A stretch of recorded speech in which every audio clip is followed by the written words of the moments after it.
ఈరోజు వాక్యాంశము కీర్తనల గ్రంథము 57వ అధ్యాయంని ధ్యానిద్దాం.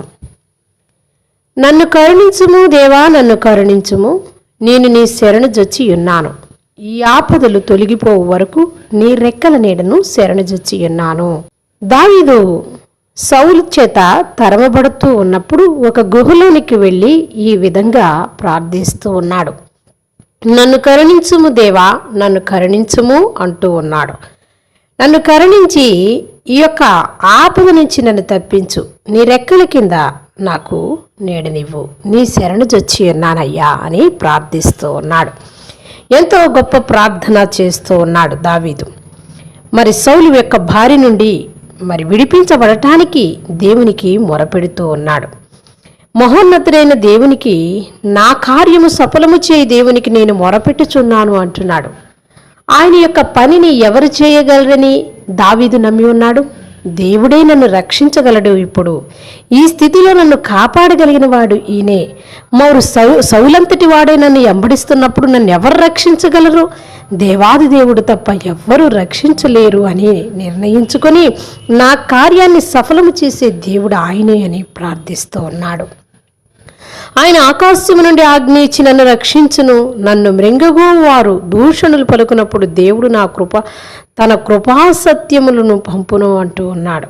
ఆయన కృపను నాకు ఇచ్చి వారు నన్ను మృంగగోరుచు ఉన్నారు కాబట్టి వారి నుంచి నన్ను రక్షిస్తారు, వారి మాటల నుంచి నన్ను రక్షిస్తాడు అని నమ్ముతూ ఉన్నాడు. నా ప్రాణము సింహముల మధ్యనున్నది, కోపోద్రేకుల మధ్యను నేను పండుకొని ఉన్నాను. వారి దంతములు శూలములు, అవి అంబుల, వారి నాలుక వాడిగల కత్తి. చూడండి, వారి మాటలు వాడిగల కత్తిలాగా ఉన్నవి. అది సింహాలలాగా వారు కనిపిస్తూ ఉన్నారు. ఆయన ఎంబడిస్తూ తరుముతూ ఉంటే సింహాలు ఎంబడిస్తున్న విధంగా ఆయన అనుకుంటూ దేవుణ్ణి ప్రార్థిస్తూ ఉన్నాడు. దేవా, ఆకాశము కంటే అత్యున్నతుడగు నిన్ను కనపరుచుకొనుము, నీ ప్రభావము సర్వభూమి మీద కనబడనిమ్మయ్యా అని ప్రార్థిస్తూ ఉన్నాడు. నా అడుగులు చిక్కించుకున్నటకై వారు వలయొడ్డి నా ప్రాణము కుంగి ఉన్నది. నా ఎదుట గుంట త్రవ్వి దానిలో తామే పడితిరి. చూసారా, అక్కడ దేవుడు కార్యము చేసి ఉన్నాడు కాబట్టి వారు నా యొద్ద గుంట తవ్వారు, ఆ గుంటలో వారే పడ్డారు అని నిర్ణయించుకున్నాడు. నా హృదయం నిభ్రముగా ఉన్నది, అక్కడ కాపాడబడ్డాడు కాబట్టి నిభ్రముగా ఉందయ్యా నా హృదయము. దేవా, నా హృదయము నిభ్రముగా ఉన్నది, నేను పాడుచూ స్తుతిగానము చేసేదను. ఆమేన్. నా ప్రాణం మేలుకొనుము, స్వరమండలమా సితారా మేలుకొనుడి, నేను ఏకువనే లేచెదను. నీ కృప ఆకాశము కంటే ఎత్తైనదని, నీ సత్యము మేఘమండలం వరకు వ్యాపించి ఉన్నదని. ప్రభువా, జనములలో నీకు కృతజ్ఞతాస్తుతులు నేను చెల్లించెదను, ప్రజలలో నిన్ను కీర్తించెదను అంటూ ప్రార్థిస్తూ ఉన్నాడు. గానము చేస్తూ ఉన్నాడు, కీర్తిస్తూ ఉన్నాడు. దేవా, ఆకాశము కంటే అత్యున్నతుడగు నిన్ను కనపరుచుకొనుము, నీ ప్రభావము సర్వభూమి మీద కనబడనిమ్మయ్యా అని ప్రార్థన చేస్తూ ఆయనకి దగ్గరగా ఉన్నాడు.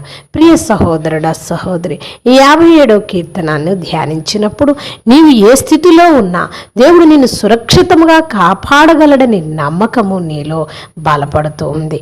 ఆనాడు దావీదు కరుణించుము ప్రభువా, కరుణించుము దేవా అని ప్రార్థించాడు. ఈ దినము నీవున్న స్థితిలో నుంచి దేవునికి మొరపెట్టు, ఆయన తప్పకుండా నిన్ను రక్షిస్తాడు.